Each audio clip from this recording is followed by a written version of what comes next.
Your former life was in a bliss of ignorance, until you've awakened to the darkness waiting on the doorstep of our fragile dimension. Something terrible left its eons-old slumber, and the reality, as we knew it, collapsed. The city of Arkham was pulled to somewhere not of this world, and its residents are in the shadows of true terror. As a survivor of this catastrophe, you should investigate the strange occurrences in the city and survive the rising darkness, physically and mentally, if possible.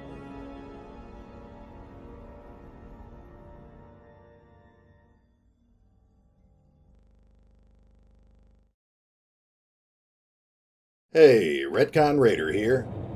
It's been a while since I've had a chance to talk about Stygian, Reign of the Old Ones. In fact, you might even remember that it was one of the first games that I talked about back when I started the channel. For those who are unfamiliar with it, it's a retro-style cRPG set in a post-apocalyptic world heavily inspired by the works of H.P. Lovecraft. Stygian is one of the many games that I've backed on Kickstarter, and I've been keeping close track of the game's development ever since. The developers at Cultic Games were even kind enough to send me an early demo version of the game back in September, and as of this week, they've officially given me permission to share gameplay footage of a new updated version of the demo. Now, as always, let me start off by saying that this is an early access demo build of the game. There are several features that haven't been implemented yet, and everything is subject to change. But, that said, let's get started. First, we need to make our character. I could just grab a pre-made character and dive right into the game, but I've already got a pretty good idea of what kind of character I want to play, so let's take a quick look at the character creation system.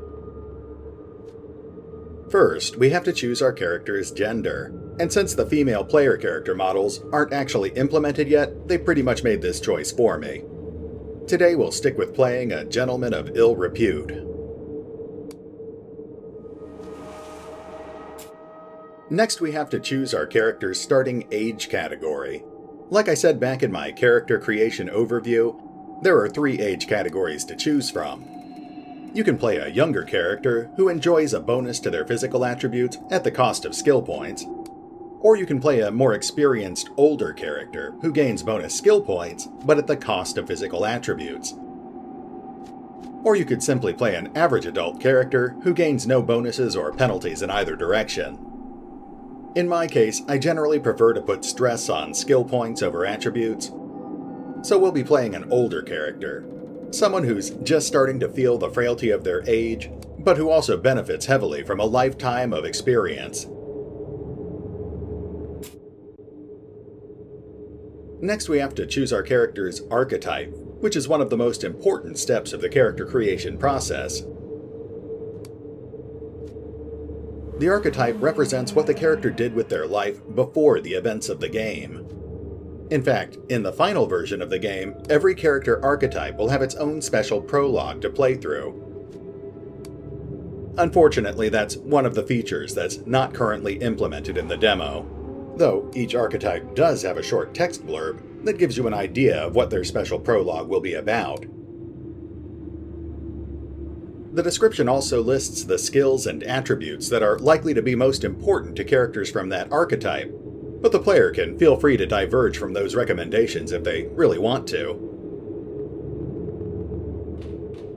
Every archetype also comes with a selection of 4 different backgrounds for the player to choose from. 3 of these backgrounds offer a special bonus, but those bonuses are each balanced out with an associated penalty. The player can also choose a default background if they don't want to deal with any optional bonuses or penalties. Every archetype plays a little differently, but today I'll be sticking with the Investigator, though I'll be giving him a bit of a personal twist. My Investigator was well-meaning and altruistic in his youth, but now he's past his prime and he has become a little jaded and self-serving since the end of the world. Our Investigator is also pretty worldly and he's seen a lot of things over the years, so we'll go ahead and grab the Occult Detective background. That grants him a permanent +1 bonus to his occult skill, as well as +50 angst. I don't think the angst system has actually been implemented just yet, but it's basically a bleak counterpart to standard experience points. They're used to unlock special mental conditions, which are both good and bad. But of course, mental conditions are to be expected in a world like New Arkham. So, aside from accruing angst, the player will also have to constantly struggle with maintaining their character's sanity. This is where the game's belief system comes in. Every belief system represents how a character copes with the insanity of the world around them. Some people cope by putting their faith in humanity or some higher divine power, while others focus on the cold rationalism of science or simply embrace the supernatural. In our case, our jaded occult detective copes by indulging his baser desires. So he'll end up automatically recovering sanity whenever he says or does something that just happens to play to his self-indulgent nature.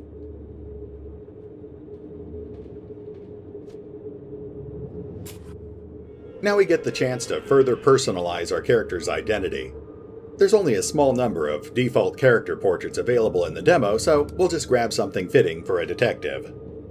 We also have to select a name for our character, and normally I'd just go with Retcon or Raider or something else along those lines. But in this case, I think we'll go with something a little more appropriate to the setting.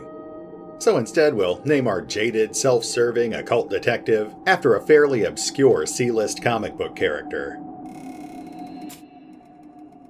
Now it's time to work out some of the granular details about our detective. First, we need to assign attribute points. There are 6 attributes in total, and you'll normally start with 33 points to distribute amongst them. Though in our case, we only start with 32 points because we decided to make an older character. Mousing over an attribute will show you exactly which skills and secondary attributes that particular attribute affects. They'll generally range between 1 and 10, though for the purposes of character creation, you can't start with any attribute below 3. In the case of our self-serving detective, he's not very likable and he's not particularly bright, but he has a keen sense of intuition. He was physically fit when he was younger, but age has taken its toll now, so he's about average when it comes to strength and agility. And then there are the skills. Normally you'll only start with 5 skill points, but we get a small bonus because of our age category. We also start with 1 bonus point in occult because of our background. We'll start off by focusing on Detective Kipling's core skills. We'll put 1 point into firearms and 2 points into investigation. And we'll also shore up his occult skill. Psychology is recommended as a detective skill, but we'll be ignoring that one. Kipling doesn't really understand people, he's just good at manipulating them, so we'll pick up the speechcraft skill instead. And we'll spend his last skill point on the subterfuge skill, for those times that Kipling can't talk or shoot his way past a problem. Now we're given the chance to review our character sheet to make sure we're happy with everything, but I think this looks pretty good. Of course, it's not necessarily an optimal character build, but for the purposes of the demo, it should do just fine.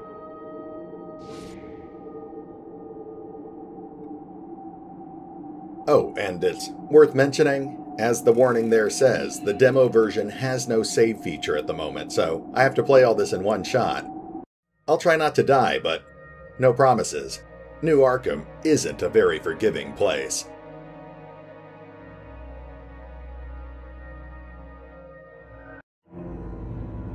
A year has passed since your encounter with the peculiar fellow known as the Dismal Man. When last you met, he instructed you, "Find me beyond Arkham after the Black Day." At the time, these words did not mean much to you, but soon after you would come to understand. On what is now known as the Black Day, under the shadow of the Awakened, the world you knew vanished, and with it your hopes, future, and loved ones. For reasons unknown, the city of Arkham was separated from the carcass of Earth and exiled to another place under alien stars, a twilight realm between dimensions. Unlike many others, you survived body and mind mostly intact. Ever since you existed from day to day in the gray gloom of the old eel house, waiting for that enigmatic man to call. A man whose very existence you are now beginning to question. Until you awake into another layer of the nightmare. Until the visit at the old attic.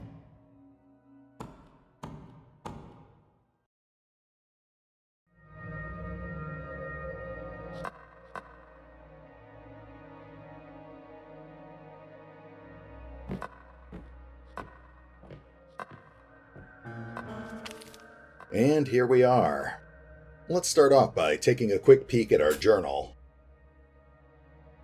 I awoke in the attic of the old eel house to the light of the dismal man's lanterns. It seems he wants me to follow him.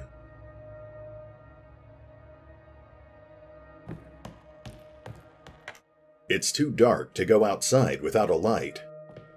Well, as far as puzzles go, this one's easy enough to solve.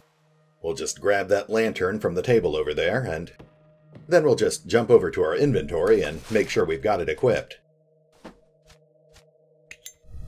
There we go. That should keep the darkness at bay while we follow this mysterious stranger into the unknown. You know, when I say that out loud, it almost makes it sound like a bad idea. But really, what's the worst that could happen?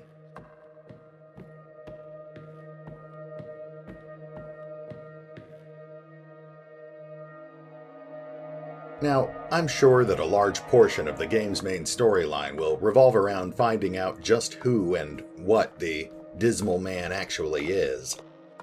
But personally, my leading theory is that it's an aspect of Nyarlathotep, since he's known to take on the guise of a human and walk among mortals.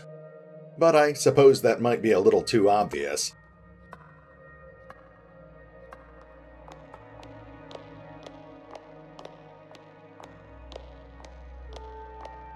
Oh no, what's this? This is mildly disturbing.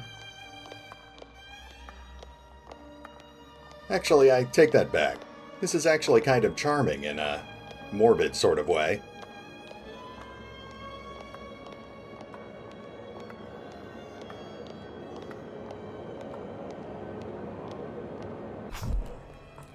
Okay, well, it's less charming now.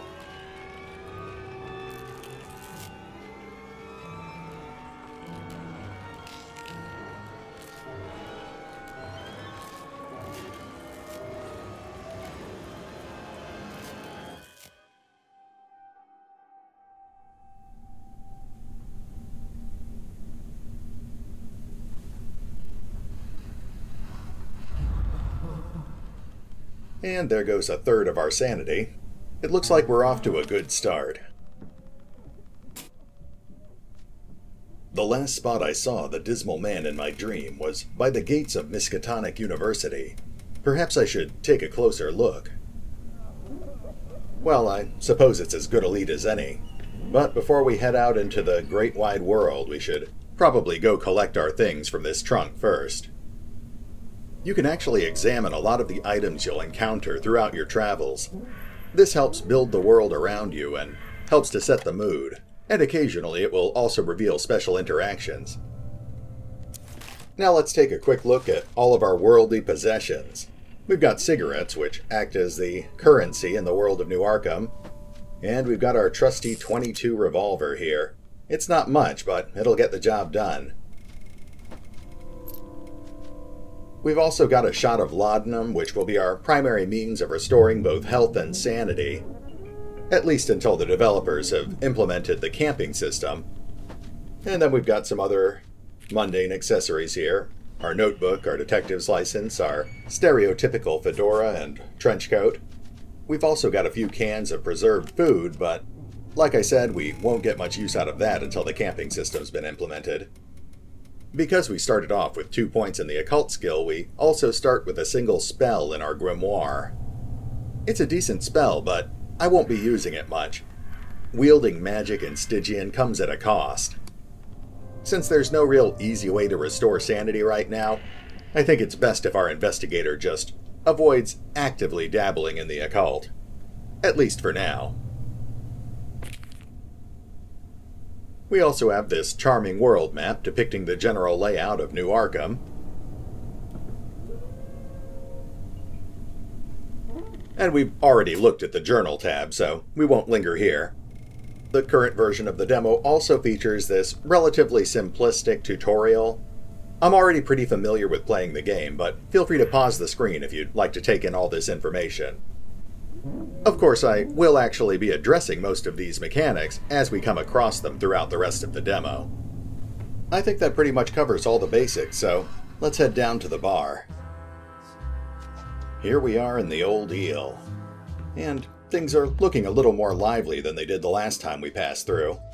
Now, right off the bat, it's worth noting that we can look at a lot of these objects. The demo already contains dozens of items to examine, and I'd actually love to look at them all, but then we'd be here all day. So let's just take a look at a few of the highlights. There was no mourning period for Burton the cook, since everyone preferred canned food to his tasteless fare anyway. Going by the labels, the shelves at first seemed to be stocked with several different exotic liquors, but the bottles all contained the same cheap rotgut Marino buys from the mob. This state-of-the-art gramophone is a product of Denison Co. In better times, it utilized the newest and best medium of audio technology, the vinyl disc. Now it is merely a piece of furniture.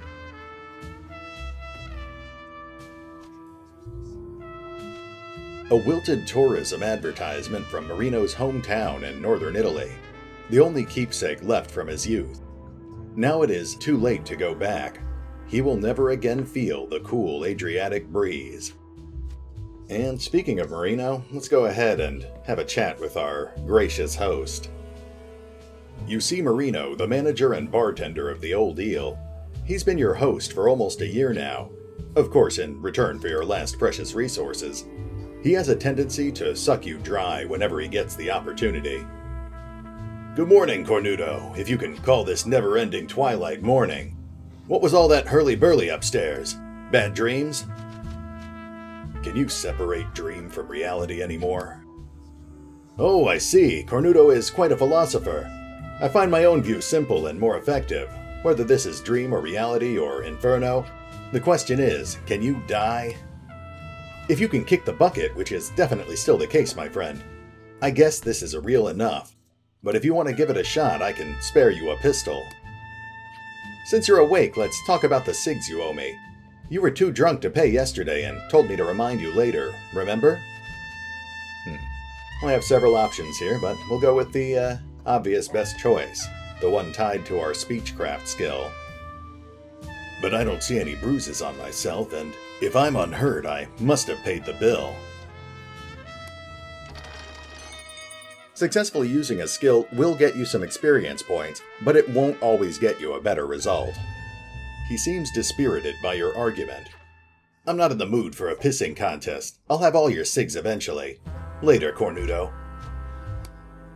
Of course, we're not actually done with Marino, so let's go ahead and talk to him again. What is it, Cornudo? What is the story of the Old Eel? Do I seem like a chitty-chatty kind of bartender, Cornudo? They say an old drunk opened the place after a dream or something 40 years ago. Satisfied? There is only one story you should know about this establishment now. Waxface owns the place, Marino runs the place. Happily ever after. Tell me about this Waxface.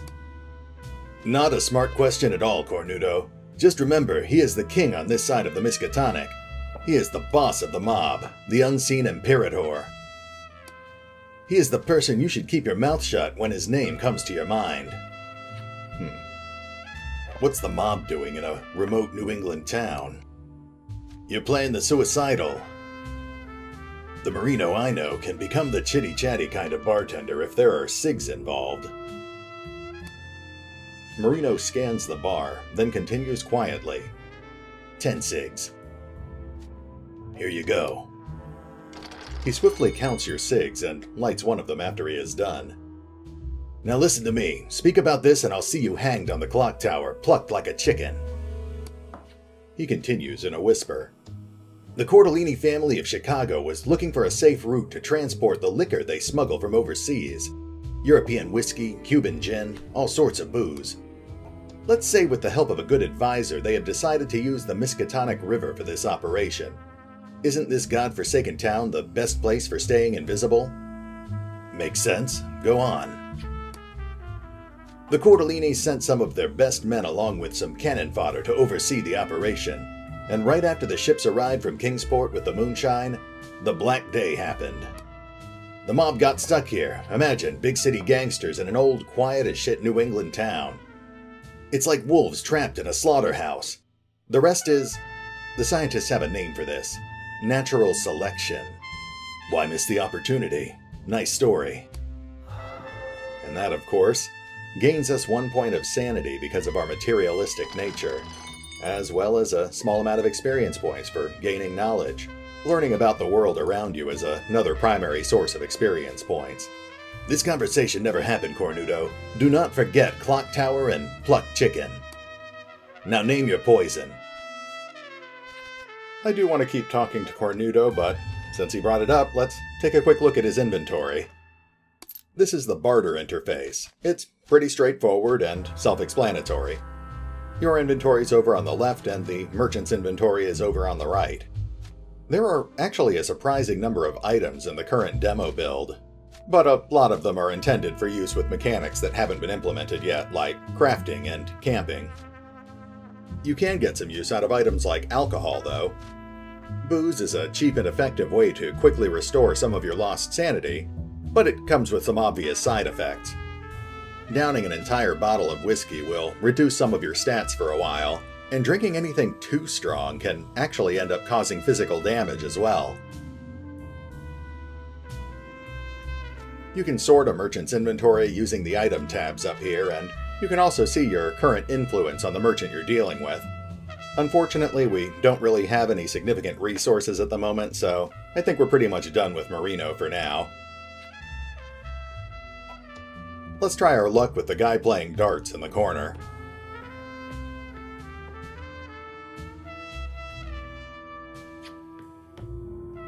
You see an eccentric, middle-aged man completely focused on the darts game he alone is playing.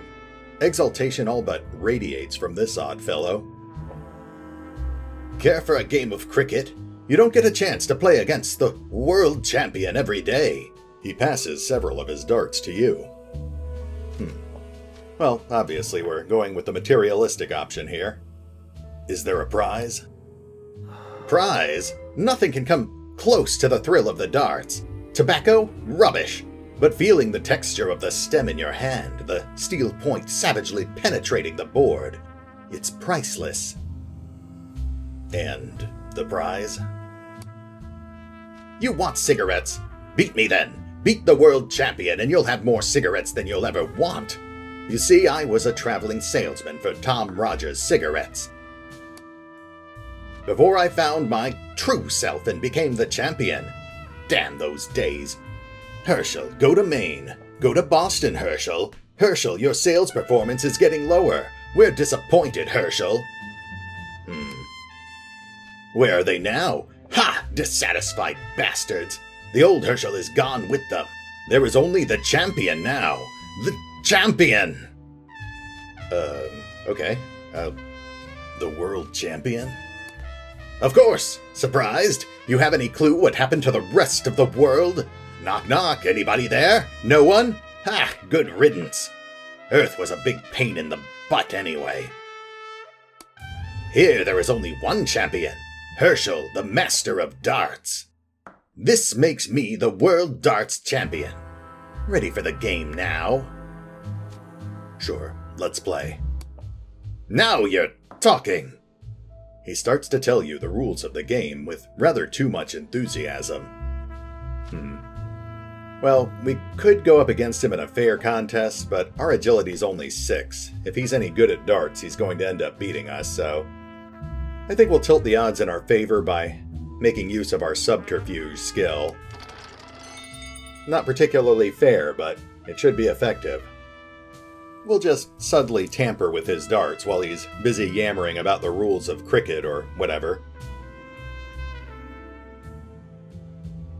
And if we are tied on points, which won't happen of course, the first player to close all innings shall be the winner. Get me? Shall we?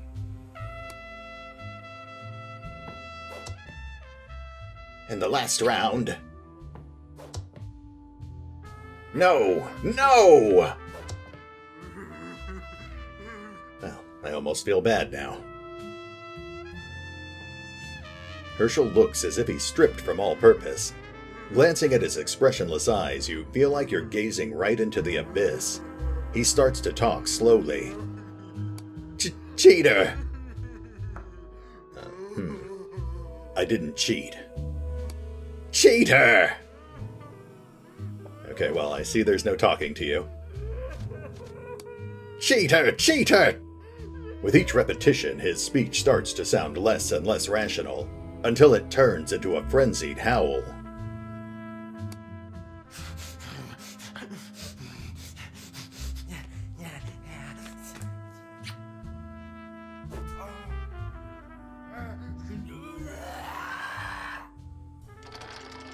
Well, that happened. But, at least I'm the World Dart Champion now, so I've got that on my resume. Plus, we did get our cigarettes, so I guess it was more or less worth it. Though that did cost us a chunk of health. Man, who knew that Herschel was such a sore loser? Now, that is the last we'll see of Herschel in the current demo, but I can't help but wonder if that's the sort of decision that will end up coming back to haunt us in the final game. At any rate, we're pretty much done here, so let's head out into the streets of New Arkham.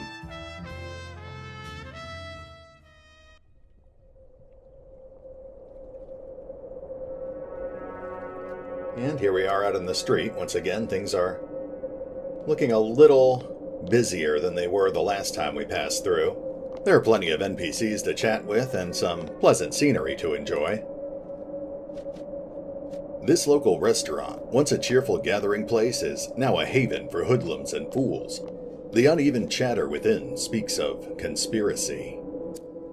Now our journal is pointing us towards the gates of Miskatonic University, but let's take in a few sights on the way.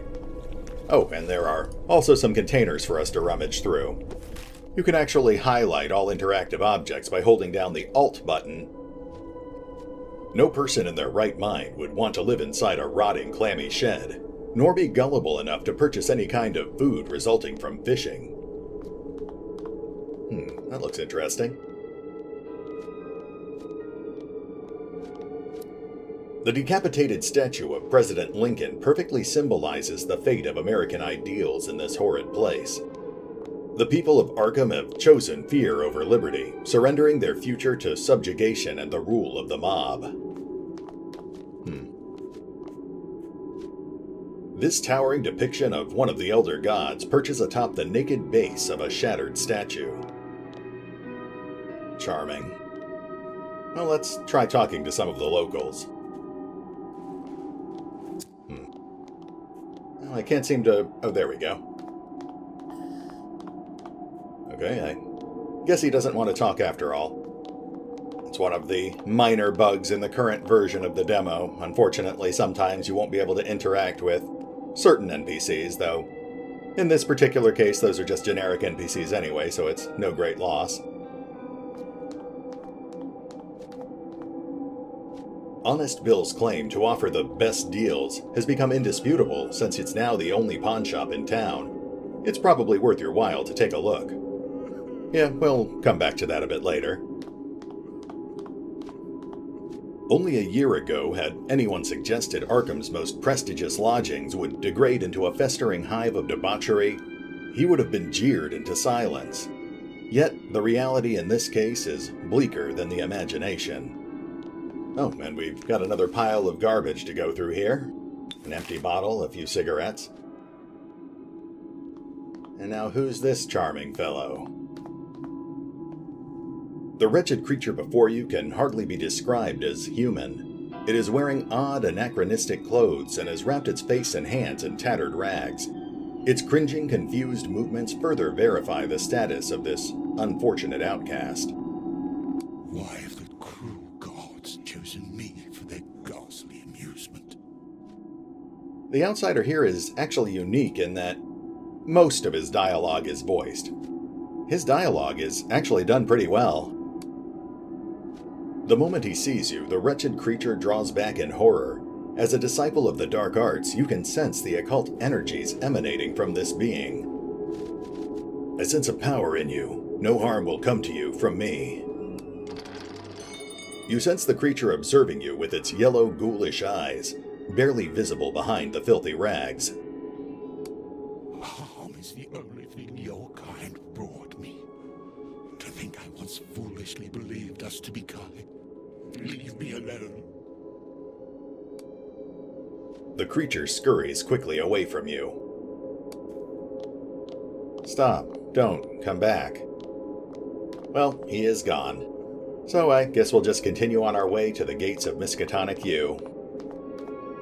Now, unfortunately, we can't actually enter most of these buildings, but I suspect that that'll change for at least some of them in the final version of the game. Although one of the newer buildings in town, the supernatural darkness has reduced the post office to decrepitude, interring the letters of the damned betwixt its vine-covered walls. There must be heaps of undelivered correspondence inside.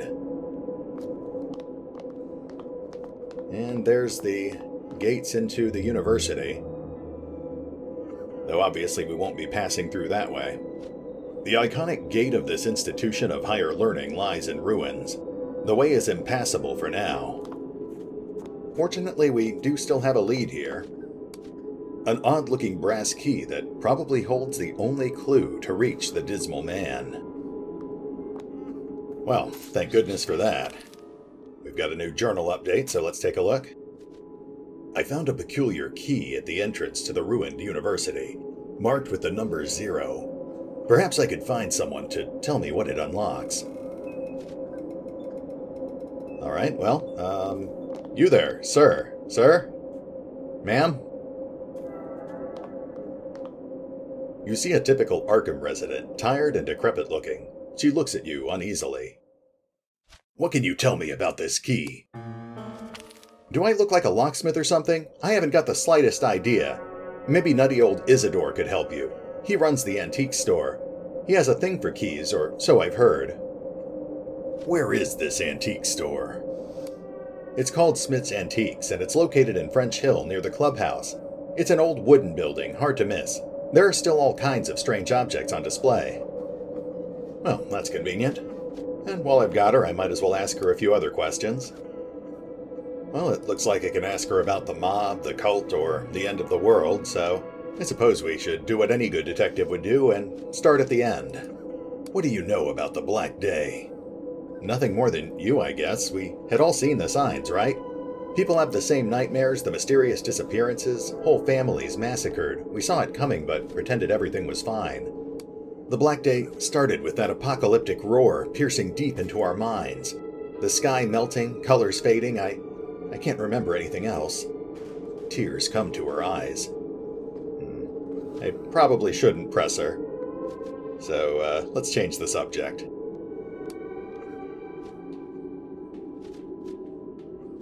Tell me about the cult. Mad fanatics who devoted themselves to Cthulhu and other old ones. They rule the ruins of North Arkham across the Miskatonic River. The cult comes to this side of the river either to find new blood for their ranks or new victims to be sacrificed in their rites. I'm not sure which is worse. How can I get to the other side of the river? I don't recommend it. There are things lurking in the water. Only the cult can pass the river at will, but I have no idea how. Sometimes you can see their boats on Miskatonic, all painted red, crimson omens of doom. Oh, that's melodramatic. Tell me about the mob. She looks around in fear. The mob is the law. And that's a little ominous. The mob has taught you well, I see. Let's not talk about these things. How did they gain power? All legal authority was buried in the ruins on the Black Day. Every one of Arkham's leading citizens, Mayor Anderson, Chief of Police Constance, Father Grayson, vanished. The mob took the streets. They brought order of a sort back to Arkham. Well, I could say something uplifting, but why start now? Naturally, there is much to be gained during times of crisis. Yes, now, if you'll excuse me. Yeah, I'm pretty much done with you anyway. Alright, let's go ahead and, actually there's a few things of note over here. This horse carcass has started to bloat. It appears it was savagely mutilated before dying. I'm actually pretty sure that that police officer over there is an NPC you'll be able to get a quest from in the final game. Some of the teaser images have actually implied you can get a quest related to whatever killed his horse. Although he looks like a living wreck with a lot of wax in his filthy hair, the man before you persistently advertises his merchandise, which obviously looks more like trash, with an unfaltering energy. Welcome to Uncle Ratsack's shop of undiscovered treasures. Don't be shy, come closer. I have everything you need. You call this a shop? And among the best? Oh, you don't like my decorations? Take no notice of the packaging, friend. The goods it sells is what makes a shop. He stops for a moment to cough wetly. A shop! And Uncle Ratsack has everything you need. But this stuff is all junk. Look around here, this whole place is a junkyard, so why not sell junk? You want to see some of my hidden gems? I have items here you won't find no place else. Okay, let me see what you've got. And Ratsack here, of course, offers an assortment of particularly cheap goods. I could pick up basic weapons, a small handful of ammo. Those lockpicks might actually be pretty useful. I'll have to see if I can afford those. At any rate, Ratsack here primarily deals in crafting goods and a few other cheap items. But since the crafting system wasn't ready for the demo, he primarily serves as a means of selling off all of the random crafting goods you'll find while you explore the nooks and crannies of New Arkham. Let's start heading over towards the French Quarter. That way we can find out a little more about this mysterious key. It's a bit of a walk, but that will give us the chance to admire some more of the scenery.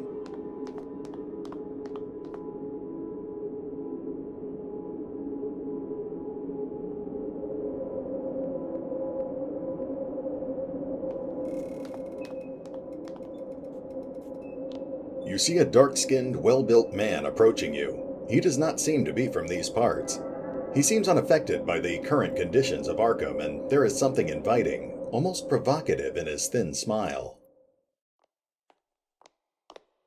Hola, senor. Please forgive my... He tries to find the right word. Interruption, but I've been seeing you at the Old Yield and wanted to introduce me mismo. Are you following me? No, no, senor, but I cannot help to notice about you the scent of danger, of violencia. You have that scent on you. I've seen you talk to people, asking questions. While others wait for Santa Muerta, you have a mission. I don't know what it is, but you know the time will come and blood be spilled, no? Question is, will it be your blood, senor, or theirs? Eduardo Carnella will help you in answering this question of vida y muerta, life or death. What do you want in return?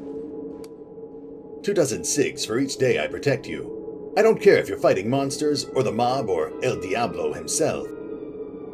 Well, that's certainly convenient. You have no fear? Why should I? I have survived by chance all my life, and now I do just the same. We all do, but you are not aware of this before La Catastrophe. A swordfish killed my father. One day he go out to work, he never come home.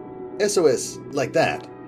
You see, we live by chance, alone, but it is when we are out of luck that it becomes plain. I will play the game, senor, until La Diosa Fortuna betrays me. I accept your offer. Follow me. Bueno. Lead the way, senor. Eduardo Carnella, your angel protector, is by your side. And that gives us our first henchman. That will certainly give us a benefit in combat, but it is important to note that Eduardo here is just a henchman and not a full-fledged companion. He's only helping me because I'm paying him to do it.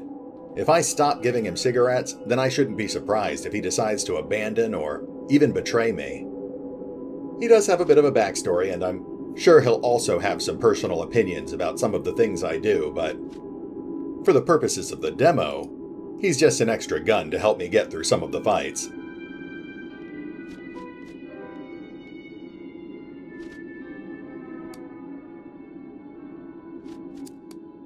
And now that we've picked up our henchmen, let's continue on towards the antique store. I suppose we should also keep an eye out for some lootable containers. I haven't really gone out of my way to grab most of them. There's an empty syringe and a few more cigs. And there's Richter's drugstore.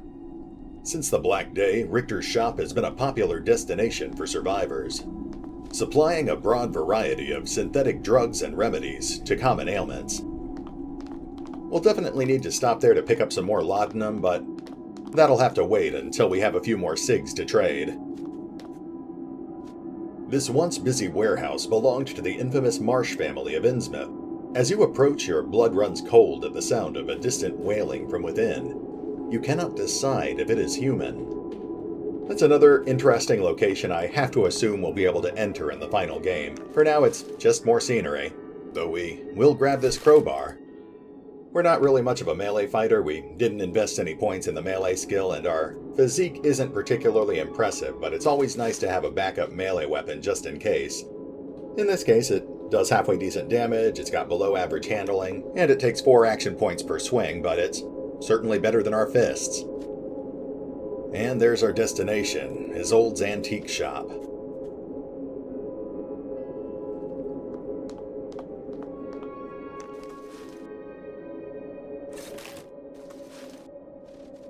It does less damage than the crowbar, but it also allows us to attack a bit faster, which I think is more important for a detective like Kipling. Let's go ahead and slot that into our second weapon slot, and now let's check out the antique shop. One of the few wooden structures, this building dates back to the colonial period, when timber was plentiful and cheap. There are all kinds of weird relics behind the broken glass of the shop's showcase. Oh boy, you have no idea. There are so many interesting things to look at in here. I think the first time I came in here, I spent the better part of an hour looking at everything. But since I don't want to be here all day, let's just pick out a few items at random. A late 18th century Italian harpsichord. You were astounded to see this delicate instrument in such excellent condition. An almost man-sized statue of Pan, god of the mountain wild in ancient Greek mythology. Carved in marble, this is a classical depiction of him perched on a tree stump, playing his flute and enjoying the company of nature. A small obsidian statue of Kali, the demon Hindu goddess of death. She is depicted in her battle stance and garishly and authentically colored. Oh, and this looks particularly important. Immediately behind Isidore's work desk hangs a carefully organized collection of keys. Some are modern, some old and strange, and a few are of weird designs you have never seen before. Yep, that's definitely promising, so let's give him a... Oh, let's take a look at this. A notebook with a key symbol on the cover under the title Keys, Paths, and Meanings. Apparently we can target it with subterfuge, but we'll come back to that in a moment. An old man is sitting behind the dusty counter, surrounded by a variety of odd objects. He doesn't seem pleased to see you. Yes, are you looking for something in particular? What is this place? This is Schmidt's Antiques, or what's left of it, and I am Isidore Schmidt. Like the merchandise, I have been gathering dust here for a good long while. Tell me how I may assist you, or perhaps how you can assist me. That's a very nice collection of keys you have.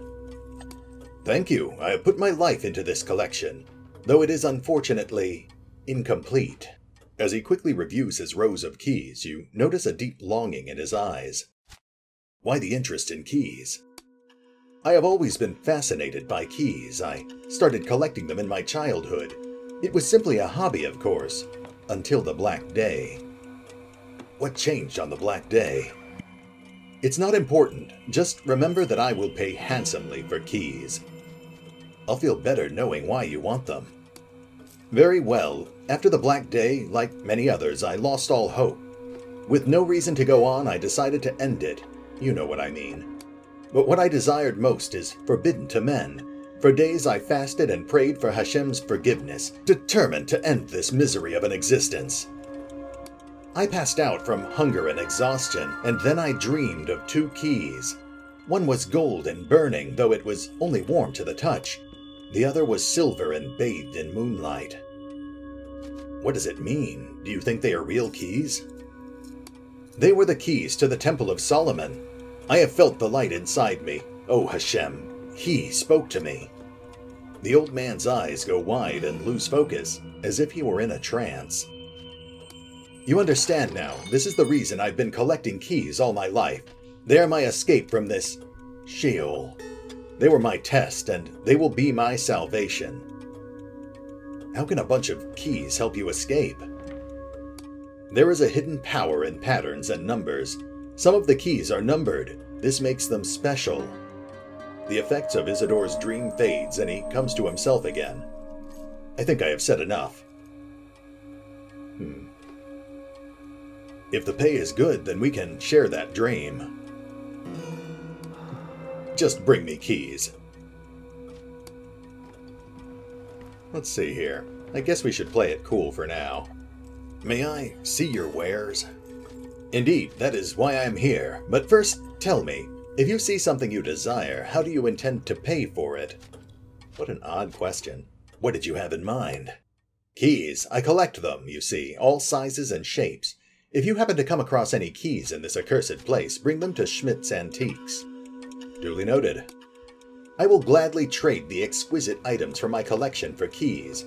Or if you don't care about your health, I can also pay with cigarettes. But if you also accepted cigs in trade, it would allow you to obtain more keys. I have all the cigs I need. What if someone were to bring you a special key worth more than what you have on hand? Very well, I see your point. I will accept cigs in payment, but only from you. Let's see what you've got. Now, as Isidore's dialogue implies, he is a very special merchant. Like most merchants, he only accepts a very select type of goods, and he offers very unique trinkets in return. He has several unique relics which you can equip in your relic slots to grant temporary bonuses to your skills and attributes. They're definitely very useful, but they're also very expensive. He also offers a small assortment of books which you can read while you're camping. This can restore sanity and grant other small bonuses, but they're not particularly useful in the current version of the demo. At any rate, let's get what we came for. What do you know about this key? You see a flash of greed in the old man's eyes. He hastily takes some notes to a peculiar notebook on the counter. Is it numbered 0? Oh, how interesting. Where did you get such a rare one? From a mysterious man, but I found it because of a dream. It's a long story. Some dreams indeed hold value. What can I offer you for that key, my friend? A key numbered 0 would be a very fine addition to my collection here. Tell me about it first, and I'll think about it. Forgive me, but I don't trust people easily. This particular habit also helped me tremendously in staying alive. 500 cigs. Is it for sale now?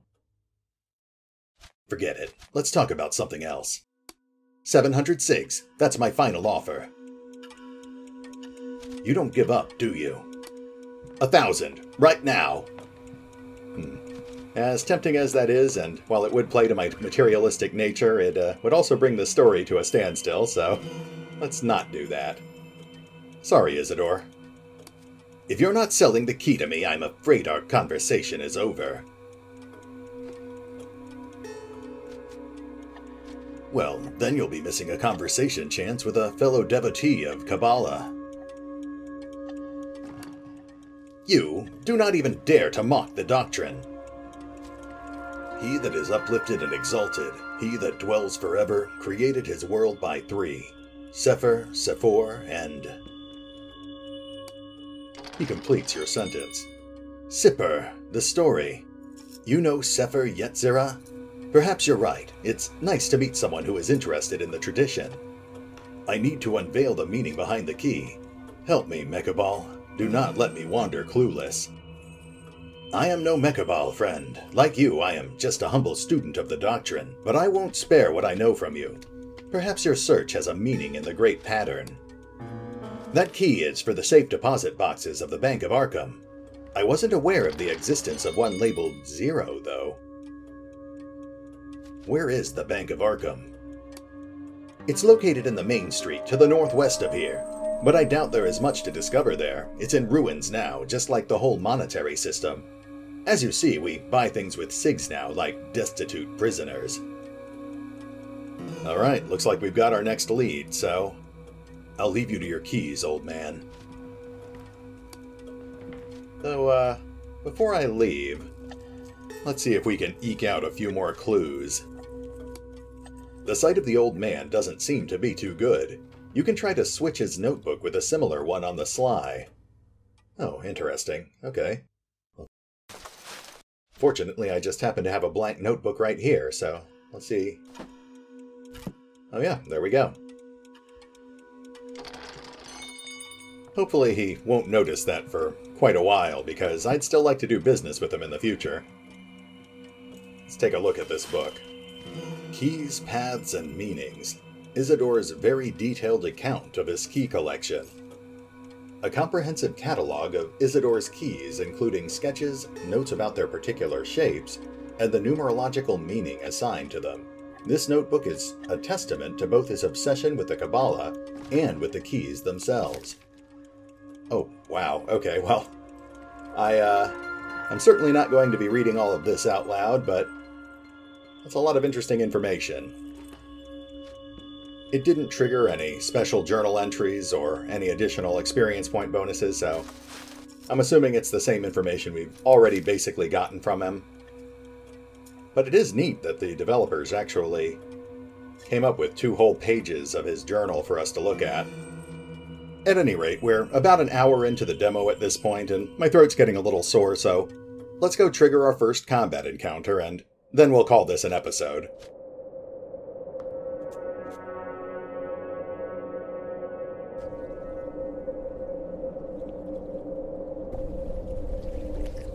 This is no man of Arkham or even of Earth.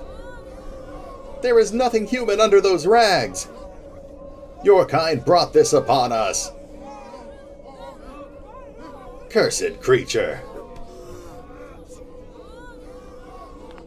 Demon! Whoa, okay, this escalated quickly. The angry mob before you is about to lynch the miserable being you encountered a short while ago. It seems this outsider has been chosen as the scapegoat for what these people suffered in the wake of the Black Day. Well, I could shout at him to murder all of these people. I could convince them to walk away peacefully, but like I said, I'd kind of like to trigger a fight here, just so we can check out the combat system. The crowd turns to you with a mix of fear and hatred in their eyes. One of them shouts at you. Are you in league with this demon? Don't you see what its kind has brought upon us? I said leave him be, or you'll come through me first.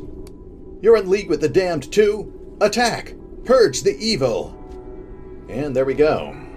Of course, if my personality score had been a bit higher, I could have actually talked them into walking away, but where's the fun in that?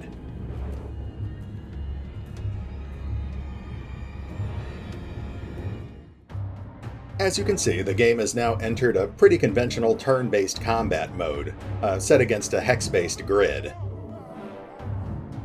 At the moment, the outsider's not in a great position. He's surrounded by a number of hobos here. So we'll start things off by pulling him back to a slightly safer position, and he can take a quick swipe with his filthy claws. The outsider is unique in that he can't wield melee weapons normally, but his claws make a pretty handy improvised weapon. Of course, Eduardo and our self-serving detective use slightly more conventional weaponry in the form of revolvers, so let's bring them a bit closer, and next turn we'll open up on these fools. In fact, I can already take a shot, so there we go.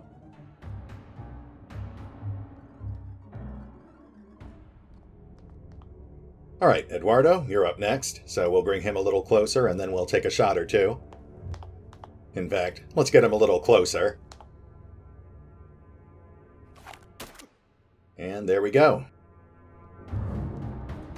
Now the mob's getting a chance to fight back a little, but nothing to worry about. Now, ammo is pretty scarce in this game, so even though I'm not trained in melee combat, let's go ahead and pull out my shiv and we'll move in to mix it up mano-y-mano. Not great, but certainly better than nothing. And I've got a few leftover action points here, so we'll go ahead and click the defend action, which converts our remaining action points into a small defense bonus. Oh, that hobo actually fled. I guess these guys decided they're not all that invested in their cause after all. But since I'm feeling a little bloodthirsty at the moment, let's try to avoid letting any more of them escape. We'll move Eduardo up here, and we'll go ahead and finish off this guy who's right here in front of us. There we go, that's one down. Now we'll move the outsider up, and he can engage the next one.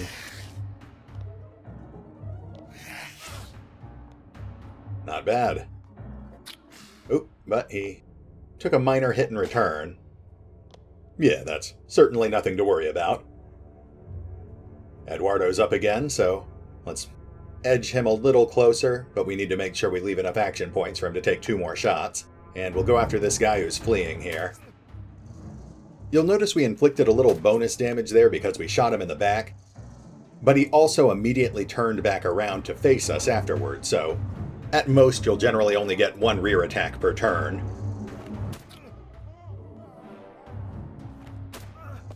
And that takes down the last of them. That nets us a small handful of cigarettes, 10 experience points, and we also get a bit of angst because it turns out that killing people is an inherently traumatic experience. There are definitely better ways I could have handled this, but no one ever accused Willoughby Kipling of making good decisions. Why? The creature approaches you cautiously. It looks thoroughly confused. Why? Why did you intervene on my behalf? We may be able to help each other in the future. You look resourceful. Of course, this is one of the lines that's not voiced at the moment. If you are looking for ruin, desperation, and misery, I have them aplenty, stranger. But I cannot help you with anything else. The outsider moves to leave the scene where he was almost lynched. Hey, I didn't rescue you for nothing. I am incapable of helping my own self, stranger, much less others. Such is the lot the gods have given me. Leave me be, that I may continue my search for that accursed man. Wait, tell me about this man. The man in black with no face. A man with the cane of bones. The ghostly tapping of his stick still rings in my ears. You mean the Dismal Man? The Dismal Man? How fitting. Do you know him? You could say that. Then you're as doomed as I am, stranger. In my bones I know no goodwill comes from finding him. Yet I have nothing else except to find him. His countenance was the last thing I saw before finding myself in this purgatory. Where did you last see the Dismal Man? Somewhere far away. So far. So distant now. Damn the day I left my castle. Damn me for leaving my dreary chambers and twilit groves and a companionship for my books. Damn me. Castle. The past is best left alone. It often brings pain, and seldom joy. And when it longing of that joy twists it once more to pain. Perhaps we could look for this man together. The creature is silent for a moment. Then you hear the rugged voice from beneath the rags once more. It is no coincidence that you know the man with the cane of bones. Perhaps I shall walk with you for a time. May I ask your name? I don't remember. I am unsure if I ever had one. But I know one thing. Wherever the fates toss me, I remain the outsider. Well, alright then. Try not to fall behind. And that, of course, nets us our first actual full-fledged companion, the Outsider. He's one of a handful of companions who were teased at in the original crowdfunding campaign, with the others including a reanimated corpse and a psychic cat. The final game will theoretically have several companions to choose from, each with their own personal agendas, and each of whom may end up abandoning or even betraying you in the long run, depending on your decisions or if you decide to deliberately mistreat them. The game will also theoretically include an assortment of additional henchmen as well, like Eduardo here. For example, the developers have already hinted that certain archetypes will begin the game with access to special henchman characters. The aristocrat will have the loyal servant, for example, while the explorer will begin the game with the faithful hound. At any rate, we're now officially an hour in, so this is as good a breaking point as any. I'm going to wander around off screen a bit, just to loot the rest of the trash piles around town, and then we'll pick up here next time as we go to investigate the ruins of the old Arkham Bank. Hopefully, this has given you a good idea of the current state of the game. Unfortunately, the developers don't currently have a solid idea of exactly when the game might come out, but what they've got so far already looks pretty promising. So if this looks like the sort of game that you might be interested in, I encourage you to go check it out. You can find out more about Stygian, Reign of the Old Ones by visiting the official website, the official YouTube channel, or the crowdfunding campaign over on Kickstarter. Links are in the description.